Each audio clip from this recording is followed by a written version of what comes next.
নমস্কার বন্ধুরা, mother simple কিচেনের তরফ থেকে আমি অন্তশ্রী আপনাদের সকলকে জানাই স্বাগত। আজকে আবার নতুন একটা রেসিপি নিয়ে আপনাদের কাছে হাজির হয়ে গেছি। আজকে আমাদের রেসিপি মাছের মাথা দিয়ে লাউয়ের তরকারি বা লাউয়ের ঘন্ট।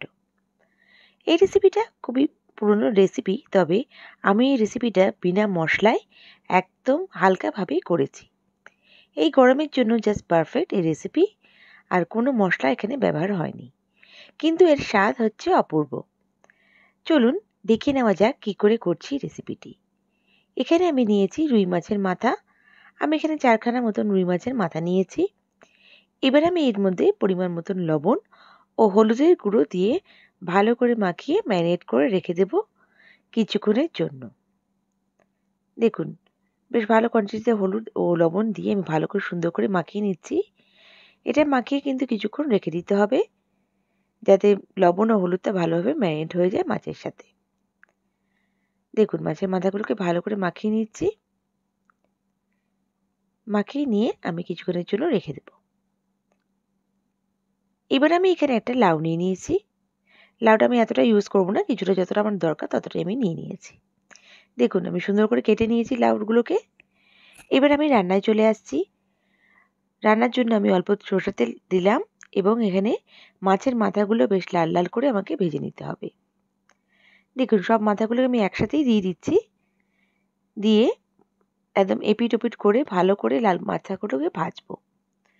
এই রেসিপির জন্য মাছের মাথাগুলো সুন্দর করে ভেজে নিতে হবে, কারণ একটু হালকা কাঁচা ভাব থাকলেও কিন্তু এই রেসিপিটা ভালো লাগবে না। দেখুন, সব মাথাগুলো নিয়ে নিয়েছি। এবার আমি সুন্দর করে ভেজে নিচ্ছি। এখানে আমি মাছের মাথা কোয়ান্টিটি একটু বেশি দিয়েছি, যেহেতু কোনো মশলা এখানে রান্নায় ব্যবহার হবে না, আর একদম সিম্পল ওয়েতে করছি। আর মাছের মাথাটা একটু বেশি দিলে পরে লাউয়ের তরকারি কিন্তু ভালো লাগে। দেখুন, খুব সুন্দর করে আমি মাছের মাথাগুলোকে ভেজে নিচ্ছি। দেখেই বুঝতে পারছেন সুন্দর করে ভাজা হয়ে গেছে আমার। আমি এবার মাছের মাথাগুলোকে তুলে রেখে দেব। সব মাথাগুলোকে আমি ভেজে তুলে রাখছি। মাথাগুলো আমি পরে এখানে রান্নায় ব্যবহার করব। দেখুন, সব মাথাগুলো তুলে রেখে দিলাম। এবার আমি কড়াইতে ফোড়নে দিয়ে দিচ্ছি 1 চামচ রাঁধুনি। বেশ সুন্দর অনেকটা রাঁধুনি আমি ব্যবহার করেছি। আর এখানে দিচ্ছি কাঁচা লঙ্কা, দিয়ে আমি লাউটা দিয়ে দিচ্ছি। সব লাউগুলো আমি এখানে দিয়ে দিলাম। দেখুন, দিয়ে এবার আমি ভালো করে একটু নাড়িয়ে চাড়িয়ে নিচ্ছি হালকা করে।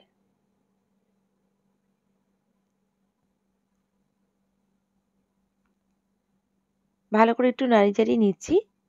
আর দেখুন, এবার আমি এখানে দিয়ে দিচ্ছি অল্প পরিমাণে এখানে হলুদ ব্যবহার করব।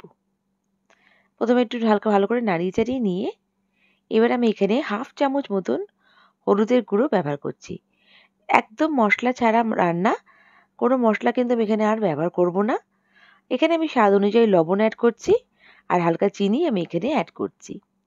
একটু চিনি দিলে পরে রান্নার টেস্টটা ব্যালেন্স হয়ে যায়। এতে কিন্তু কোনো মিষ্টি ভাব আসবে না আপনার তরকারিতে, কিন্তু স্বাদটা খুব সুন্দর আসবে। দেখুন, কোনো মশলা নেই, কিন্তু খেয়ে যখন আপনি বুঝতেই পারবেন না যে কোনো মশলা এখানে ব্যবহার হয়নি। অপূর্ব স্বাদের এই রেসিপিটা অন্তত একবার ট্রাই করবেন। দেখুন, এবার আমি ঢাকা দিয়ে কিছুক্ষণের জন্য রেখে দিচ্ছি। দেখুন, কতটা জল ছেড়ে গেছে লাউতে, আর লাউটা প্রায় সেদ্ধও হয়ে এসছে অনেকটা। এবার আমি ভেজে রাখা মাছের মাথাগুলো এখানে অ্যাড করে দিচ্ছি। মাছের মাথাগুলো দিয়ে ভালো করে আমাকে কিন্তু মিশিয়ে নিতে হবে লাউয়ের সাথে। আর এখানে আমি মাছের মাথাগুলোকে ভেঙে দেব। এরকম গোটা গোটা থাকলে মাছের মাথা দিয়ে লাউ একদম ভালো লাগে না, তাই জন্য আমি এটাকে হালকা করে ভেঙে নিচ্ছি। দেখুন, এবার আমি এখানে অ্যাড করে দিচ্ছি কাঁচা লঙ্কা। আপনারা যেরকম ঝাল পছন্দ করেন সেই অনুযায়ী লঙ্কা অ্যাড করবেন। দেখুন, ঢাকা দিয়ে রেখে দিচ্ছি কিছুক্ষণের জন্য। কিছুক্ষণ পর ফিরে এসেছি। আমার রেসিপিটা কিন্তু একদম হয়ে গেছে। আমি শুধু হালকা করে জলটা একটু টানিয়ে নেব। দেখুন, এখানে জলটা কিন্তু এখনও রয়ে গেছে। সেটা আমি ঢাকাটা খুলে আমি জলটা কিছুক্ষণের জন্য টানিয়ে নিচ্ছি। আর ভালো করে আমি এটা মাথাগুলোকে মিক্স করে নিচ্ছি আরও। আমার রেসিপিটা কিন্তু একদম রেডি হয়ে যাচ্ছে। জলটা টেনে গেলেই আমি এটাকে পরিবেশন করে দিচ্ছি। গরম ভাতের সঙ্গে জাস্ট জমে যাবে এই বিনা মশলায় লাউয়ের রেসিপি। বন্ধুরা, আমার রেসিপিটা যদি ভালো লেগে থাকে প্লিজ লাইক করে সাবস্ক্রাইব করে আমার পাশে থেকে যাবেন। বেল বাটনটা প্রেস করবেন যাতে আমার রান্নার নোটিফিকেশনগুলো সবথেকে প্রথমেই আপনারা পেয়ে যান। আপনাদের এক একটা লাইক কমেন্ট আমাকে মোটিভেট করে নতুন নতুন রেসিপি নিয়ে আসার জন্য।